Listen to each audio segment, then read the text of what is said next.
Hello students, welcome to my YouTube channel. I am Nirali Desai, your science teacher.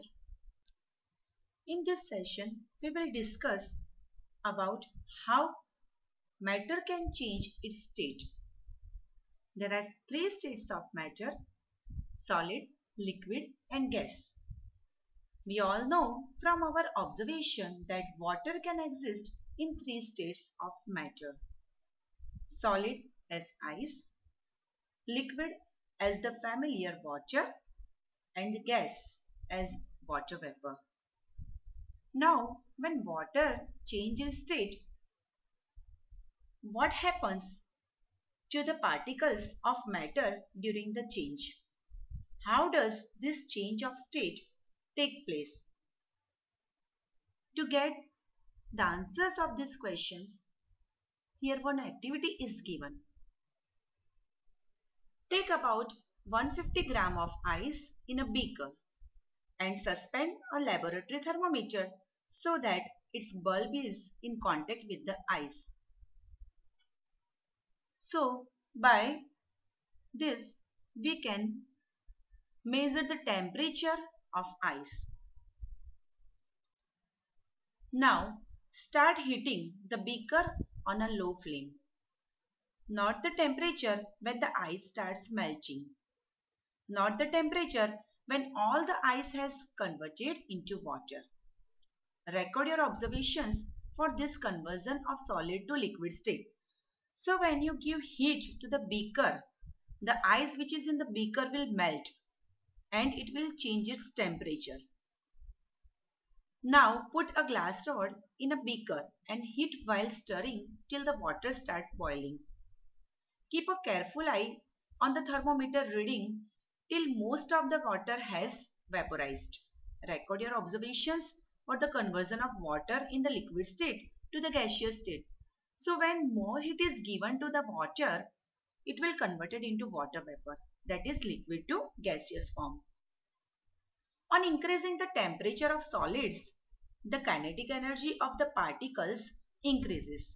So when we give the temperature to solid substance, its kinetic energy will be increased. Due to the increase in kinetic energy, the particles start vibrating with greater speed. The energy supplied by heat overcomes the forces of attraction between the particles. And because of that energy, the forces of attraction between the particles will be overcome. The particles leave their fixed positions and start moving more freely. So now the particles will not be at their original position, but they start moving freely. A stage is reached when the solid melts and is converted to a liquid.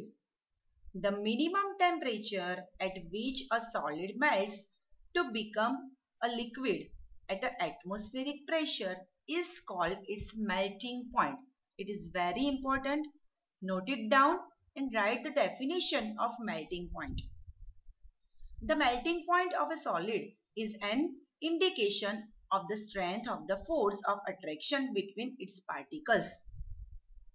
The melting point of ice is 273.15 Kelvin. The process of melting, that is change of solid state into liquid state, is known as fusion. When a solid melts, its temperature remains the same. So where does the heat energy go? So you must have observed during the experiment of melting that the temperature of the system does not change after the melting point it reached till all the ice melt. So when the ice starts melting, the temperature will remain same up till the whole ice will be melted. This happens even though we continue to heat the beaker. That is, we continue to supply heat. This heat gets used up in changing the state by overcoming the forces of attraction between the particles. As this heat energy is absorbed by ice without showing any rise in temperature. The heat is absorbed by the ice, but there is no change in its temperature. It is considered that it gets hidden into the contents of the beaker and is known as the latent heat. The word latent means hidden, that is, it is a hidden energy. The amount of heat energy that is required to change 1 kg of solid into liquid at atmospheric pressure at its melting point is known as the latent heat of fusion. Most important, student, please underline it. So particles in water at 0 degrees Celsius, that is 273 Kelvin, have more energy as compared to particles in ice at the same temperature. When we supply heat energy to water, particles start moving even faster. At a certain temperature, a point is reached when the particles have enough energy to break free from the forces of attraction of each other. So, by giving more heat, we can break the forces of attraction between the particles. At this temperature, the liquid starts changing into gas. The temperature at which a liquid starts boiling at the atmospheric pressure is known as its boiling point.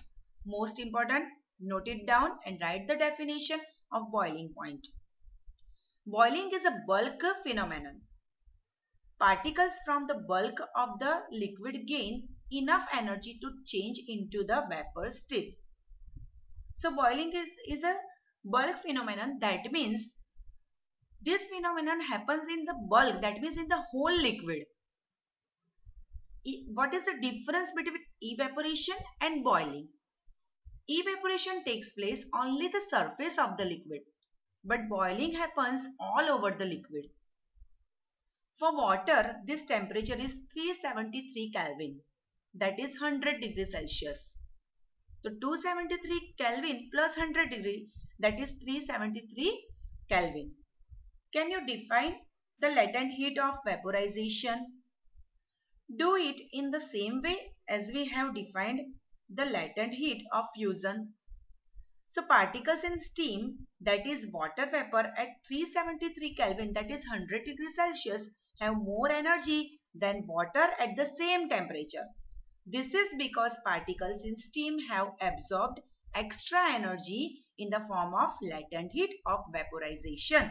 And that's why when we touch the boiling water and when the steam is touched to our skin, it is more burn when the steam touched to our skin than the boiling water.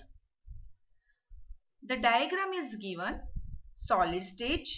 When we give heat to the solid state, it will convert it into liquid state. When we give heat to the liquid state, it will convert it into gaseous state. Again, when we cool down the gaseous state substance, it will convert it into liquid state. And again, when we cool down the liquid substance, it will convert it into solid state. So we infer that the state of matter can be changed into another state by changing the temperature. The temperature is the most important factor to change the state of matter. Thank you and have a nice day, students.